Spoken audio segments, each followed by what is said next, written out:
초등학생 때 여러 그 위인전들을 읽다가 지금까지 그 기억나는 그 한 위인전이 있는데, 그것은 바로 그 곤충기를 쓰는 그 파브르에 대한 그 위인전입니다. 제가 특별히 과학을 좋아해서 지금까지 기억하는 것이 아니라, 거기에 파브르라고 하는 위대한 생물학자의 이야기의 그 이면 가운데 일어났던 한 사건이 기록되어 있었는데요.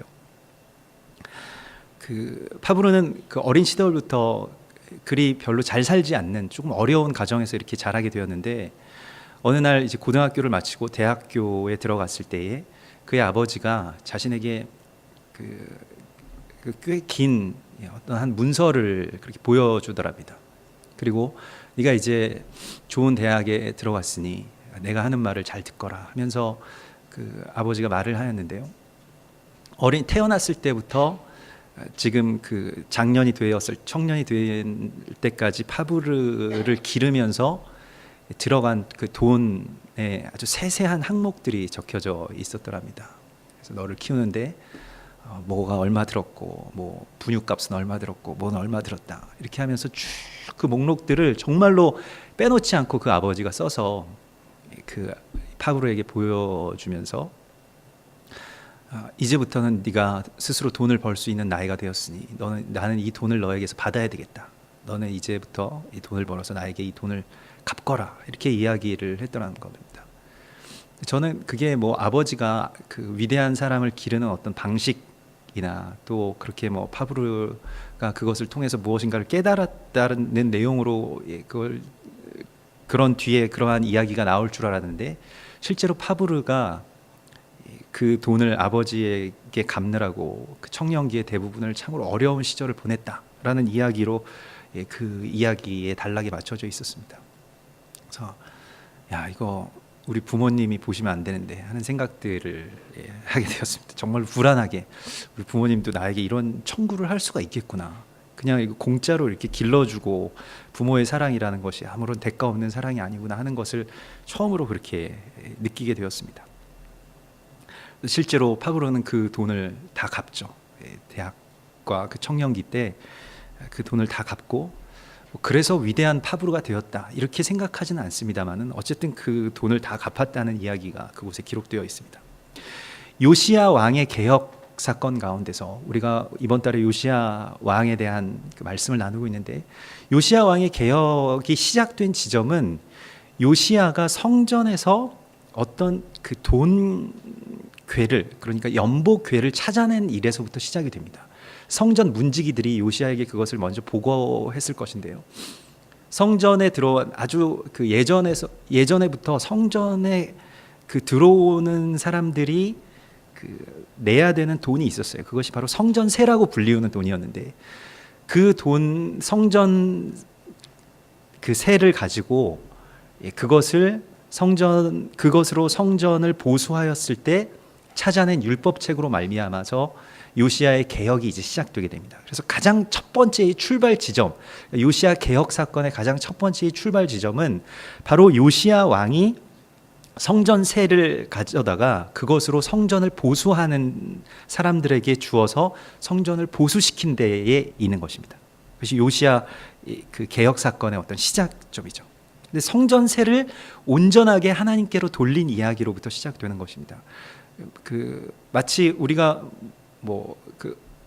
예전에 철진한 그 양복이나 옷들을 세탁소에 맡기기 위해서 속 주머니를 뒤져봤을 때 뭔가 돈이 나오는 것처럼 갑자기 그러한 그 돈을 성전에서 발견하게 되었어요. 근데 그 돈은 성전세였습니다. 근데 성전세라는 것은 어떠한 것이냐면, 그 출애굽기 30장 13절에 무릇 하나님의 백성의 계수 중에 드는 자마다 성소의 세겔로 반세겔을 낼지니라, 이렇게 나오고 있습니다. 성소의 세겔, 반세겔이 성전세인데, 이것은 내가 하나님의 백성입니다라는 것을 선포하는 그러한 그 선포의 개념을 가지고 있는 헌금이었습니다. 그래서 한 세겔은 20게라라, 그 반세겔을 여호와께 드리라고 출애굽기 30장에서 말씀하고 있습니다. 이것을 그 출애굽기 30장 15절에서는 생명의 속전이라고 말씀하고 있습니다. 그러니까 너희의 생명을 대속하기 위해서 이 성전세를 내라, 말씀하시는 것인데, 이것은 어떤 것을 말씀하는 것이냐면, 우리가 하나님의 백성이 된다는 것은 하나님께 내가 완전하게 속했음을 선포하는 것입니다. 나는 하나님의 사람입니다라는 것을 선포하는 것이에요. 그런데 모든 사람들이 다 하나님의 사람이기 때문에 성전에 나와서 봉사하는, 오늘날로 치면 그 목회자가 될 수는 없는 것입니다. 내가 하나님의 사람인 것은 맞지만, 그러나 내가 목회자로 꼭 하나님의 성전에 나와서 하나님께 완전하게 어린 시절부터 완전하게 드려졌다라는 것을 대신하기 위해서 생명의 속전을 매해 6월절마다 성전에 이스라엘 남자들이 들어올 때에 그 성전세를 드리게 되어 있습니다. 그래서 이것은 생명을 대속하는, 그러니까 나의 생명이 하나님께 있습니다라는 것을 선포하는 그런 헌금이었습니다. 그런데 여기에서 중요한 것은 그 성소의 세겔은 반세겔이다 이렇게 말씀하시면서, 반세겔을 그냥 내라고 하면 됩니다. 은 반세겔을 내게 되어 있는데, 그 반세겔에 대하여서 이렇게 표현하고 있습니다. 한 세겔은 20게라라.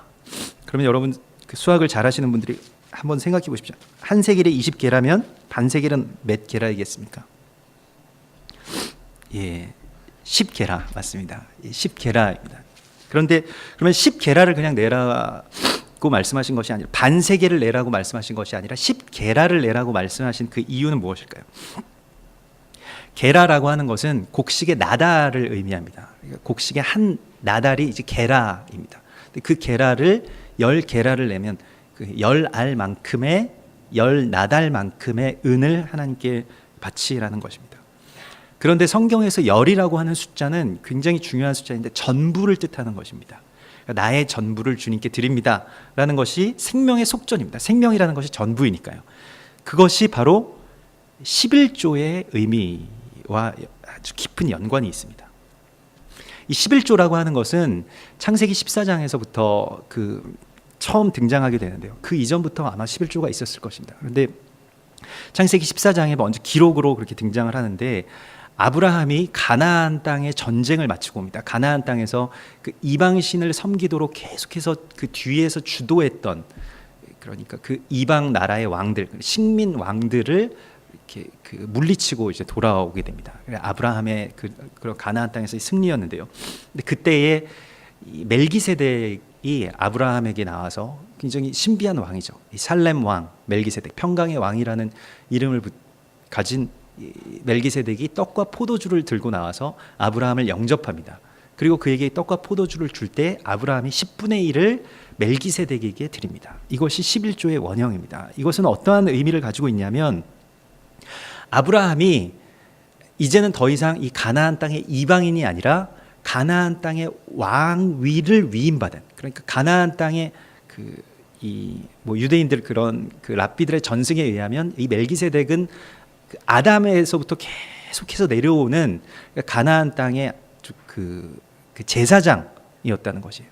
그런데 그 제사장의 권위를 위임하는 그러한 제사장 위임식이 떡과 포도주를 그에게 주고 아브라함에게 주고, 아브라함은 11조를 드리는 것으로 그렇게 하나님께 드려졌다는 것입니다. 그래서 실제로 이 제사장의 위임 예식 가운데서 중요한 예물을 제사장이 드리게 되는데, 많은 예물들을 드리면서 중요한 예물을 드리게 되는데, 그것이 바로 소제입니다. 그 소제가 10분의 1 에바를 하나님께 드리는, 그런 고운 가루 10분의 1 에바를 하나님께 드리는 제사였고, 이것을 영영이 너희 대대에 아론과 그의 아들들, 그러니까 제사장들은 하나님께 드리라고 말씀하고 있습니다. 이것이 11조의 그 역사와 연관이 있습니다. 그래서 레위기서 6장 20절에 보면, 아론과 그의 자손이 기름 부음을 받는 날부터 여호와께 드릴 예물은 이러하니라. 고운 가루 10분의 1 에바를 항상 드리는 소제물로 삼아 그 절반은 아침에 절반은 저녁에 드리라고 말씀하고 있습니다. 고운 가루 10분의 1 에바를 하나님께 드리는 제사가 무엇일까요? 이스라엘 백성들이 성경에 이제 감추어지는 어떤 한 비밀은, 이스라엘 백성들 또한 하나님의 나라의 국가적인 위기 가운데서 하나님께서 항상 하나님의 백성들, 하나님의 사람들을 회복하시는 데 있어서 결정적으로 회복하시는 어떤 열쇠는 무엇이냐면 바로 이 소재의 회복이었습니다. 이 소재에는 11조의 회복, 또 담겨져 있는 것인데요. 이스라엘 정탐꾼들이 12지파의 정탐꾼들이 땅에 대해서 악평하고 광야로 쫓겨났을 때 민수기서 15장에 보면 하나님께서 그 광야로 되돌아온 이스라엘 백성들에게 하시는 말씀은 너희가 나의 약속의 땅에 들어가서 드릴 제사의 예물은 이러하니라고 말씀하시면서 소재에 대한 회복의 메시지를 말씀하십니다. 여러 제물들을 너희가 드리게 될 때 그때 너희는 반드시 고운 가루 10분의 1을 가지고 나와서 거기에 기름 4흰을 섞어서 하나님께 드리라. 이렇게 말씀하고 있어요. 소재라는 것은 무엇입니까? 소재는 고운 가루를 드리는 것이, 곡식 채로 드리지 않고 곡식을 드리는 제사임에도 고운 가루를 드리는 제사입니다. 고운 가루로 하나님께 드린다라고 하는 것은 자아의 파쇄, 영적으로는 자아의 파쇄를 의미하죠. 자기의 생각과 나의 어떤 육체의 정욕과 판단과 근심과 두려움들을 완전하게 다 갈아서 파쇄해서 나는 없고 오직 내 안에 그리스도 예수만이 살아계신 그러한 그리스도가 진정 나의 주가 되십니다 라는 것을 선포하는 것이 고운 가루로 드리는 제사였어요. 그래서 성경에서는 우리가 번역상으로는 봉헌물 또는 제물, 예물 이러한 것을 회복하실 때, 그러니까 어떤 위기 가운데서 하나님의 백성들을 회복하실 때 항상 무엇을 회복하시냐면 이 소재를 회복하십니다. 히브리어 원 단어를 보면 항상 소재를 회복하시는데 말라기서에서도 말세에 하나님께서 나의 앞서서 내 길을 예비할 사자를 보내셔서 주의 사자가 준비할 것이 무엇이냐면 바로 이 소재를 회복하신다라고 말씀하고 있습니다. 말세에 주님께서 회복하시는 것. 그래서 말라기서 3장에 보면 그가 은을 연단하여 깨끗하게 하는 자같이 앉아서 레위 자손을 깨끗하게 하여서 공의로운 제물을 그들이 나 여호와께 바칠 것이라는, 여기서 공의로운 제물로 번역된 이 제사가 바로 소재입니다. 민하라고 하는 그 소재를 회복하게 될 것이다. 소재의 예물을 회복하게 될 것이다. 고운 가루 10분의 1을 드리는 제사가 회복될 것이다. 그래서 곧 이어서 나오는 말씀이 만군의 여호와가 이르노라 너희의 온전한 11조를 창고에 드려. 그 유명한 11조에 관련된 말씀입니다. 나의 집에 양식이 있게 하라고 말씀하시는 것인데 11조라고 하는 것에 대하여서 오늘 우리가 이 생명의 속전과 연결되는 이 11조의 의미에 대해서 깊이 우리가 깨달아야 될 필요가 있습니다. 왜냐하면 이것이 감추어진 만나이기 때문입니다. 마지막 때에 주님께서 감추어진 만나를 교회에게 주신다고 계시록 2장에 말씀하시는데 이기는 자에게는 감추어진 만나를 주신다고 하셨을 때 이 감추어진 만나는 그 성경에서 출애굽기 16장에서 이 만나를 어디에다 감추게 하시냐면 영원히 감추게 하시는데 그것은 바로 언약궤 안에 만나를 담은 항아리를 두게 하십니다. 그런데 어떻게 두게 하시냐면 한 오멜을 두게 하셨는데요. 한 오멜을 가져다가 만나 한 오멜을 가져다가 항아리에 담아 여호와 앞에 두어 대대로 간수하라 이렇게 말씀하십니다. 이게 감추어진 만나의 어떤 실제적인 원형인데요. 그 감추어진 만나에 대하여서 출애굽기에서는 이 말씀을 그 마지막에 이 말씀으로 말하자면 비밀의 암호를 두고 있습니다. 오멜은 10분의 1 에바이더라 이렇게 말씀하고 있습니다. 그냥 한 오멜을 드리라고 하면 되지 왜 10분의 1 에바를 드리라고 했을까요? 오멜이라고 하는 것은 곡식 단을 말합니다. 그리고 오멜을 직역하면 한 단을 말하는 것이에요.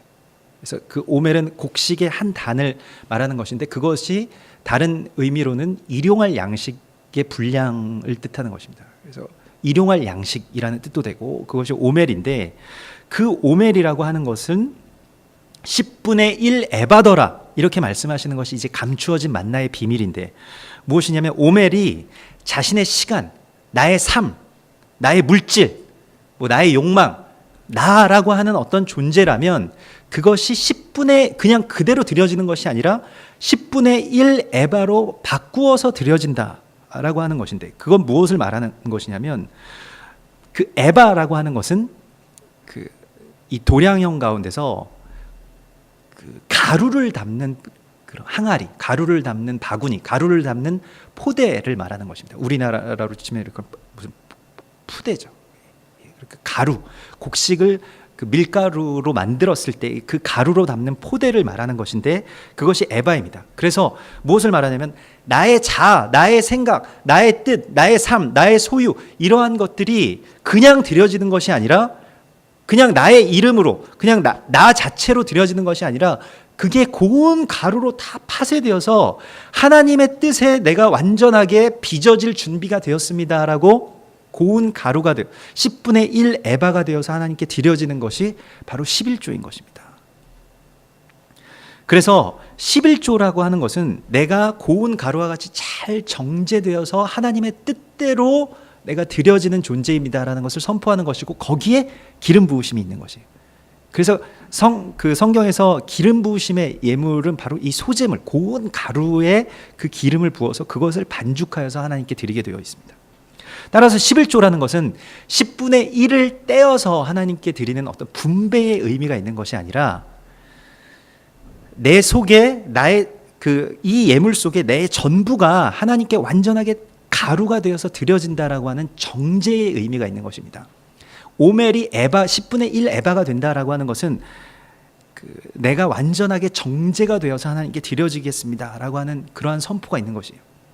스가랴서 5장에 보면 스가랴 선지자에게 이 에바의 환상을 보여주시는데 이것은 마지막 때의 교회의 모습을 그대로 예표하고 있습니다. 한 에바가 이렇게 막 날아오는데 그것은 말하자면 밀가루 포대 같은 게 이제 날아오는데 그 에바를 보면서 이 스가랴가 주님께 묻습니다. 내가 묻되 이것이 무엇이니까 하니 그가 이르되 나오는 이것이 에바이니라 하시고 또 이르시되 온 땅에서 그들의 모양이 이러하니라고 말씀하시면서 이 마지막 때에 심판받는 교회의 모습에 대하여서 말씀하시는데 온 땅에서 이 모습이 어떠한 모습이냐면 말세의 교회의 모습. 그러니까 이것이 이제 에바의 환상인데 그 에바 속에 어떠한 무엇이 담겨져 있었냐면 에바의 고운 가루가 담겨져 있지 않고 음료가 그 에바 속에 들어가 있어요. 그것이 마지막 때의 교회의 모습이라고 말씀하고 있습니다. 그 음료가 탄 에바, 음료가 들어가 있는 에바가 뭘 하느냐? 그가 내게 이르되 그들이 신할 땅으로 가서 그것을 위하여 집을 지으려 함이니라. 준공되면 그것이 제 처소에 머물게 되리라. 그래서 신할 땅은 바벨론을 말합니다. 바벨론에 가서 자기들의 집을 짓는 그 무리의 모습, 그것이 마지막 때의 교회의 모습이라고 말씀하시면서 거기에 자기들이 그냥 들어가 앉을 집을 짓고 있다라고 말씀합니다. 이것이 에바의 타락이었습니다. 그래서 주님께서 이 가증한 에바를 미워하신다고 미가서 6장에서도 내가 가증한 에바, 이 가증한 에바 누구의 것이냐라고 말씀하시면서 에바가 가증해지는 것이 무엇이냐면 바로 11조의 회파, 곧 소재의 회파를 말하는 것입니다. 11조는 생명의 속전인데 이 생명의 속전이 바로 누구이십니까? 예수 그리스도이십니다. 예수 그리스도께서 생명의 속전으로 우리를 위해서 죽으신 것, 그래서 내가 그리스도 예수와 같이 나의 삶을 주장하지 아니하고 하나님의 뜻대로 하기를 원합니다라고 고백하는 것이 소재의 회복, 곧 11조의 회복인 것입니다. 온전한 11조라고 하는 것은 10분의 1을 내가 하나님께 드린다라는 것을 의미하는 것이 아니에요. 전부를 하나님께 드린다는 것을 의미하는 것입니다. 근데 전부를 드리는 데 있어서 왜 그러면 11조냐? 그것이 우리나라 그런 속담에서도 있죠. 하나를 보면 열을 안다라는 말처럼 대표성의 원리를 가지고 있는 것입니다. 로마서 5장 19절에 한 사람이 순종하지 아니하므로 많은 사람이 죄인이 된 것 같이 한 사람의 순종하심으로 말미암아 많은 사람이 의인이 되리라고 말씀하십니다. 그래서 한 사람이지만 10분의 1이지만 이걸 보면 모든 것들이 다 하나님께 드려져서 이 11조가 드려졌는지 아니면 그냥 정말 말 그대로 10분의 1만 하나님께 드렸는지를 안다는 것이에요. 회파된 11조라고 하는 것은 우리가 실제로 물질적인 11조를 냈느냐 안 냈느냐 하는데 이 관건이 있는 것이 아니라 나의 전부가 하나님께 드려졌느냐 그렇지 않느냐 하는 데에 그 관건이 있는 것입니다. 11조에는 그 고백이 담겨져 있어야만 온전한 11조라는 것이에요. 그래서 우리가 하나님께 완전하게 드려진 하나님의 것입니다 라는 것을 선포하는 것이 바로 이 생명의 속전인 11조입니다. 그런데 이 생명의 속전을 회복하는 것에 대하여서 오늘 이 요시야서는 말씀하고 있는데 그걸 계산하지 말고 계수하지 말고 이제 성전을 보수하게 하라 라고 말씀하고 있어요. 그 요시야가 그렇게 명령합니다. 이것은 무엇을 의미하는 것이냐면, 잘 생각해 보면 요시야가 그 요시야 시대의 성전이 아무리 회파되었다고 하더라도 성전을 다시 재건하는 데는 사람이 눈으로 보아서 그 뭐 여길 고쳐야 되겠고 여기는 얼마가 들어가고 하는 예산을 세울 수가 있을 것입니다. 보통은 이제 일반적인 일들은 이렇게 일어날 것입니다. 그래서 그러면 우리가 이 성전에서 찾아낸 이 성전세, 성전의 이 연복궤에서 찾아낸 이 돈으로 이걸 얼마를 계산하고 남은 것은 어디에 쓰고 뭐 뭘 어떻게 하고 이렇게 하자. 이게 보통 우리의 어떤 계획입니다. 뭐 맞는 계획이죠. 그런데 요시야는 왠지 이것에 관해서 세보지 말고 가서 그냥 다 갖다가 부어라. 그래서 실제로 사반이 오늘 가져가서 그 연복 괴체로 가져가서 그걸 다 그냥 붓죠. 얼마인지는 알 필요가 없다. 그냥 가서 그걸 전부를 다 주어라. 그것으로 수리했을 때 무엇이 나옵니까? 성경책이 나오게 됩니다. 다시 바꾸어서 생각해 보면 눈으로 보이는 것을 다 어떤 이 뭐 건축위원회 뭐 이런 걸 만들어서 다시 얼마가 들어가고 여기 얼마가 들어가고 이 보수 성전 보수위원회가 여기에 대해서 결정해서 딱 맞는 돈을 주었으면 어떻게 될까요? 예전에 감추어졌던 그 만나, 감추어졌던 그 예물이 발견되지 않습니다. 실제로 그렇겠죠. 왜냐하면 그냥 정말로 보수해야 될 때만 보수한다면 감추어졌던 것을 발견할 수가 없겠죠. 그런데 이게 그냥 갖다가 부었기 때문에 보수하지 않아도 될 곳을 보수하기 시작합니다. 우리로 치면 뭐 연말이 되면 왜 막 보도블록 뜯어내는 것처럼 꼭 고치지 않아도 되는데 예산이 남기 때문에 이걸 가지고 뭘 해야 되냐? 더 깊은 곳, 더 깊은 곳까지 계속해서 이 성전을 고치기 시작합니다. 그때 나온 것이 신명기서의 말씀, 이 율법 책이라고 번역된 이 말씀의 책이 그 오래전 동안 그 잃어버렸던 이스라엘 백성들이 갖지 못했던 그 말씀의 책이 다시 말하자면 발굴되었다는 것입니다. 예전의 성경. 여기에 깊은 의미가 있는 것입니다. 요시야는 계산을 하지 말고 하나님께 드리라고 말씀하고 있습니다. 사랑이라고 하는 것은 계산하지 않는 데 있습니다. 예전에 그 유명한 그 영화 러브 스토리에 그 유명한 대사가 있죠. 사랑은 결코 후회하지 않는다라는 그런 대사가 있는 것처럼 이걸 내가 뭐 이 사람을 사랑해서 뭐 뭘 어떻게 하고 이걸 내가 하나님께 드리면 뭘 얼마를 받고 어떻게 되고 여기에는 어떤 손해가 있고 어떤 유익이 있고 이런 걸 따지지 않는다는 것이에요. 사랑은 이미 그런 계산에서 벗어난 것을 의미하는 것입니다. 그런 계산을 하면 사랑을 할 수가 없죠. 양 99마리를 두고 한 마리를 찾아서 헤매어 다니는 목자의 모습, 우리가 봤을 때는 그거 정말 멍청한 짓이다라고 생각할 만한 일인데 그 한 마리를 잃은 것 때문에 마음이 그 사랑 때문에 계산이 안 되는 것이에요. 99마리와 한 마리가 어떻게 계산이 됩니까? 탕자가 돌아왔을 때 목을 끌어안고 막 소를 잡고 손가락에 있었던 반지를 빼어서 주시는 그 아버지의 모습. 그래서 나 한 사람을 살리시기 위해서 자기의 아들의 목숨을 십자가에 내어주시는 그 하나님의 모습, 그것이 사랑인데 거기에는 어떠한 계산, 이 득실에 대한 계산이 없는 것입니다. 이 계산에서 나온 이야기가 아니에요. 성경의 모든 이야기는 다 사랑하기 때문에 나온 이야기입니다. 이 계산 불가의 사랑, 이것이 곧 하나님의 사랑인 것입니다. 그래서 다윗처럼 정말로 나의 집이 아니라 하나님의 집을 짓기를 원하는 그 마음, 막달라 마리아처럼 자신의 평생 정말로 고생해서 번 돈을 가지고 향유를 사서 그의 발에 그냥 그걸 향유를 깨어서 향유의 그 보배합을 깨어서 주님께 붓는 그러한 사랑의 고백이 드려지게 됩니다. 예배라고 하는 것은 정확히 바로 이 지점에서부터 시작이 됩니다. 계산이 사라진 지점에서부터 예배가 있어요. 얼마 전에 어떤 한 성도분을 만나서 나누게 된 대화 가운데서 뭐 어떻게 보면 좀 교회에서는 흔한 고백이긴 하였습니다.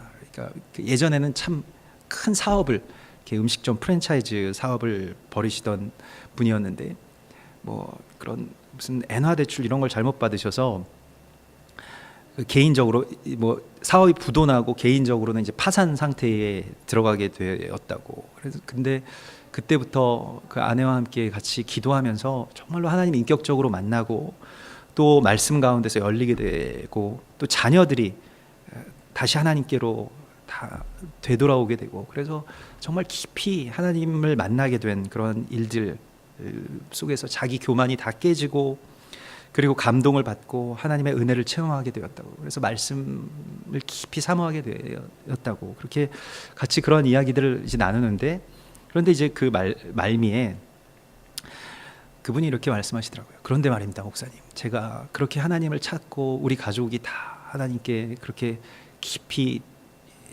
그 돌아오게 되고, 그리고 또 이스라엘에 대해서도 열리고, 그리고 하나님을 위해서 살겠다라고 생각하는 그 생각 속에서 요즘 들어서는 가끔 이런 생각이 듭니다.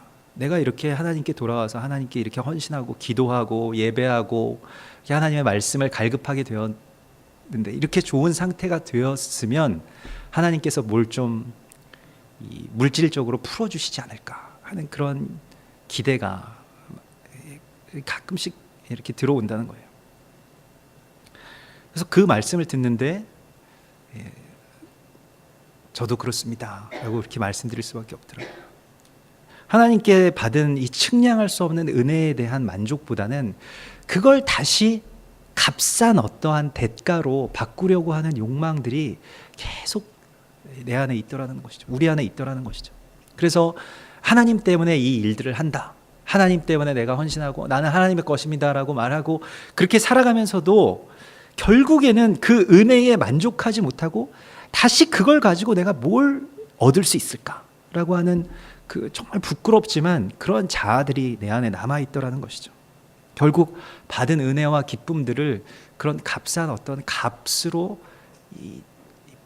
되바꾸려고 하는 그러한 생각 가운데서 살아가고 있었던 저 자신의 모습에 대해서 다시 또한 되돌아보게 되었습니다. 그저 주님으로 만족합니다, 우리 주님께서 주신 은혜로 만족합니다 라고 하면서 실은 마음 가운데 그러한 것들이 남아 있었던 것이죠. 아직 다 가루가 되어서 드려지지 못하고 그냥 한 오멜로서 하나님께 드려졌던 나의 자아의 모습에 대해서 깊이 생각하고 또 부끄러워하고 회개하게 되었습니다. 예배와 사랑이라는 것은 서로에 대한 계산이 사라진 그 지점에서부터 시작되는 것입니다. 사랑, 그것은 하나님의 그 측량할 수 없는 사랑에 나의 사랑이 반응하는 것, 이것이 예배이죠. 뭘 계산하고 이게 어떻게 되고 내가 얼마를 드렸으니 하나님은 나에게 얼마를 주셔야 하고 이러한 것이 아니라 그저 하나님의 그 값으로 바꿀 수 없는 그 사랑에 대해서 감사와 찬송의 노래들이 끊이지 않고 나에게서 고백되는 것, 이것이 예배입니다. 그래서 이걸 통해서, 이 예배를 통해서 내가 하나님께 이걸 드렸기 때문에 이걸 통해서 다시 이 에바를 가지고 다시 한 오멜을 만들 수는 없는 것입니다. 그냥 에바로 드렸으면 그냥 그것으로 하나님께서 빚어주시는 대로 그냥 내가 순종하면 되는 것이죠. 하나님은 우리를 전혀 다른, 우리가 생각하는 모양의 그러한 그 대가가 아닌 하나님의 방식으로 갚아주실 것입니다. 그것이 오늘 요시야의 개혁에 숨겨진 어떤 한 드림이고 헌신이었습니다. 파브르의 그 후의 이야기를 제가 또 기억이 나는 것은 무엇이냐면, 파브르가 그렇게 아버지에게 그걸 다 갚고 또 그 과정 가운데서도 열심히 이 연구를 해서 굉장히 그래도 저명한 어떤 학자가 되어서 주로 교회에서 자신이 이 생물 가운데서 또 곤충이나 또 생물 가운데서 본 하나님의 역사들에 대해서 나누기 시작했는데, 그것은 자신이 하나님께 드리는 어떠한 또 보답이라고 그렇게 생각했더랍니다. 자기에게 주신 지혜와 지식에 대하여서 하나님께 드립니다. 그런데 어느 날 이제 교회들이 결의를 하게 됩니다. 과학자가 신성한 교회에 와서 하나님에 대해서 논하는 것은 신성 모독이다라는 그러한, 말하자면 교회로부터 어떻게 보면 버림을 받게 됩니다. 자기의 마음은, 본심은 그렇지 않은데 교회가 이렇게 교회마저도 자기를 버리게 됐으니 어떤 심정이었을까요?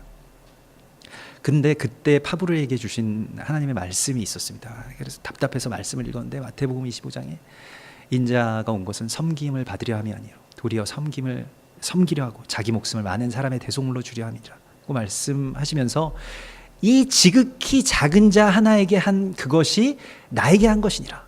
파브르야, 너는 교회에서 아주 큰 성당에서 많은 사람들 앞에서 나에 대해서 증거하는 일만 내가 너에게 맡겨준 일이라고 생각하지 말아라. 지극히 작은 자 하나에게 한 바로 그것이 나에게 한 것이니라 하고 그 말씀을 딱 들었을 때 파브르가 그때부터 하나님의 말씀에 순종해서 초등학생들도 읽을 수 있는 생명에 관한 이야기들을 쓰기 시작합니다. 그것이 파브르가 그냥 일반적인 좋은 과학자에서 위대한 과학자가 되었던 파브르가 위대한 과학자가 된 계기가 된 것인데요. 정말로 초등학생들도 읽을 수 있는 곤충기, 그것을 쓰게 됩니다. 초등학생들이 읽을 수 있는 과학책을 쓰게 돼요. 그래서 파브르가 위대한 과학자가 된 것입니다. 오늘 우리가 그저 하나님께 우리가 주장하는 오멜로서의 대가들을 바라지 않는다면, 그저 내가 에바로서 하나님께 드려지고 또 하나님께서는 그 에바를 가지고 하나님이 다루어 주시는 방식대로 우리에게 보상하신다면 우리가 생각하는 방식의 보상을 받지 못할 수도 있습니다. 내가 기대했던 방식, 내가 생각했던 어떤 계획했던 그 방식의 보상을 받지 못할 수도 있습니다. 그러나 분명한 것은 하나님께서는 그 고운 가루로 드린 우리의 재물을 반드시 거기 기름 부으셔서 하나님의 방법대로 빚어 나가실 것입니다. 이것이 11조의 비밀입니다. 이것이 생명의 속전, 생명을 완전하게 드린 자들에게 주시는 하나님의 보상입니다. 바울이 그렇게 고백했던 것처럼 내가 사나 죽으나 내 안에서 그리스도가 존귀하게 되게 여김을 받는 것, 그것이 하나님께서 우리 가운데 주시는 보상일 것입니다. 로마서 14장 8절의 말씀으로 오늘 이 말씀을 마치겠습니다. 우리가 살아도 주를 위하여 살고 죽어도 주를 위하여 죽나니 그러므로 사나 죽으나 우리가 주의 것이로다. 내가 완전한 나의 삶이 하나님의 것이 되는 거룩한 소재의 회복이 우리 안에 온전하게 있기를 소망합니다. 우리 같이 기도하겠습니다. 주님, 참으로 내가 하나님의 것이라고 그렇게 고백하고 하나님의 일을 하면서도 내 속에 나의 자아들이 그저 고스란히 있었음을 주님께 고백하고 회개합니다. 주님, 나를 불쌍히 여겨주시고 이제 주님 안에서 온전하게 고운 가루가 되어서 드려진 그러한 예물이 되게 하시고 또 그러한 생명의 속전이 되게 하여 주셔서 오직 생명의 속전으로 하나님께 드려지신 그리스도와 예수의 형상을 우리가 본받게 하여 주시고 그 형상으로 거듭나게 하여 주시고 그렇게 우리가 살고 그렇게 우리가 죽게 하여 주시옵소서. 주님, 참으로 주님을 섬기는 것을 통해서 또 예배를 통해서 다른 어떠한 대가를 구하지 아니하고 오직 그것에 대한 기쁨을 하나님께 고백하기를 원합니다. 주님께서 나를 무조건적으로 사랑하셨던 것처럼 나도 주님을 무조건적으로 사랑할 수 있는 그러한 거룩한 신앙의 다음 단계로 우리를 인도하여 주시고 그러한 거룩한 개혁이 내 안에 있게 하여 주시옵소서. 감사드리며 예수 그리스도의 이름으로 기도드립니다. 아멘.